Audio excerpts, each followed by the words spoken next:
നമസ്കാരം, ഞാൻ മനോജ് നെടിയാക്കൽ. ഇന്ന് വൈകുന്നേരത്തെ റബ്ബർ വിലയിലേക്ക് എല്ലാവർക്കും സ്വാഗതം. അതായത് 28/7/2025 തിങ്കളാഴ്ച വൈകുന്നേരം 5 മണിക്കുള്ള റബ്ബർ വിലയാണ് ഇപ്പോൾ ഞാൻ ഈ വീഡിയോയിലൂടെ പറയുന്നത്. എന്നാൽ നമുക്ക് ഒട്ടും സമയം കളയാതെ നമുക്ക് വൈകുന്നേരത്തെ റബ്ബർ വില നോക്കാം. റബ്ബർ ബോർഡ് വില കോട്ടയം RSS4 1 കിലോയ്ക്ക് 212 രൂപ, RSS 5 1 കിലോയ്ക്ക് 208 രൂപ, ISNA 20 1 കിലോയ്ക്ക് 190 രൂപ, ലാറ്റക്സ് 60% 145 രൂപ 80 പൈസ. ഇതാണ് കോട്ടയത്തെ വില. ഇനി നമുക്ക് കൊച്ചിയിലെ വില നോക്കാം.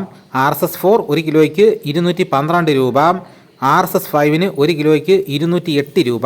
ഇതാണ് കൊച്ചിയിലെ വില. ഇനി നമുക്ക് ഇന്നത്തെ കേരളത്തിലെ മറ്റ് ഗ്രേഡ് ഇനം ഷീറ്റിൻ്റെ വില നോക്കാം.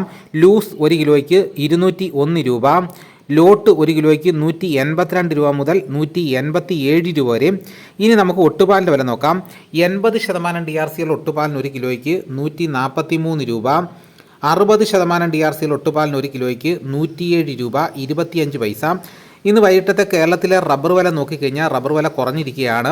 രാവിലെ കച്ചവടം ആരംഭിച്ചത് 213 രൂപയ്ക്കായിരുന്നു. പിന്നെ അതിനുശേഷം ഒരു 10-11 മണിയൊക്കെ ആകുമ്പോഴത്തേക്ക് റബ്ബർ വില കുറഞ്ഞിരുന്നു. പിന്നെ ഇച്ചിരിയുടെ വില വർദ്ധിച്ചു 212 രൂപയായി. എന്നാൽ രാവിലത്തെ റബ്ബർ വലിച്ച് നോക്കുമ്പോൾ വൈകുന്നേരം RSS 4 5 1 കിലോയ്ക്ക് 1 രൂപയാണ് കുറഞ്ഞിരിക്കുന്നത്. ലൂസിൻ്റെ വിലയിലും 1 കിലോയ്ക്ക് 2 രൂപയാണ് കുറഞ്ഞിരിക്കുന്നത്. ഒട്ടുപാലിൻ്റെ വിലയിൽ 80% DRCL ഒട്ടുപാലിന് 1 കിലോയ്ക്ക് 1 രൂപയാണ് കുറഞ്ഞിരിക്കുന്നത്. 60% DRCL ഒട്ടുപാലിന് 1 കിലോയ്ക്ക് 75 പൈസയാണ് കുറഞ്ഞിരിക്കുന്നത്. ഇതാണ് ഇന്ന് വൈകുന്നേരത്തെ റബ്ബർ വില. ഇനി നമുക്കിന്ന് വൈകുന്നേരത്തെ സ്വർണ്ണ വില നോക്കാം. സ്വർണ്ണം 8 ഗ്രാം 1 പവന് 73,280 രൂപയും, സ്വർണ്ണം 1 ഗ്രാമിന് 9,160 രൂപ. ഇതാണ് ഇന്ന് വൈകുന്നേരത്തെ വിലകൾ. ഇതോടുകൂടി വീഡിയോയുടെ പൂർണ്ണമാകുന്നു. എല്ലാവരും ഒന്ന് ലൈക്ക് ചെയ്ത് സപ്പോർട്ട് ചെയ്യണം. ഇതേപോലെയുള്ള വീഡിയോസ് നോട്ടിഫിക്കേഷനായി കിട്ടാൻ ചാനൽ സബ്സ്ക്രൈബ് ചെയ്യാത്തവർ ചാനൽ സബ്സ്ക്രൈബ് ചെയ്ത് വെക്കുക. മറ്റൊരു വീഡിയോയുമായിട്ട് ഉടനെ വരാം. എല്ലാവർക്കും എൻ്റെ നന്ദി.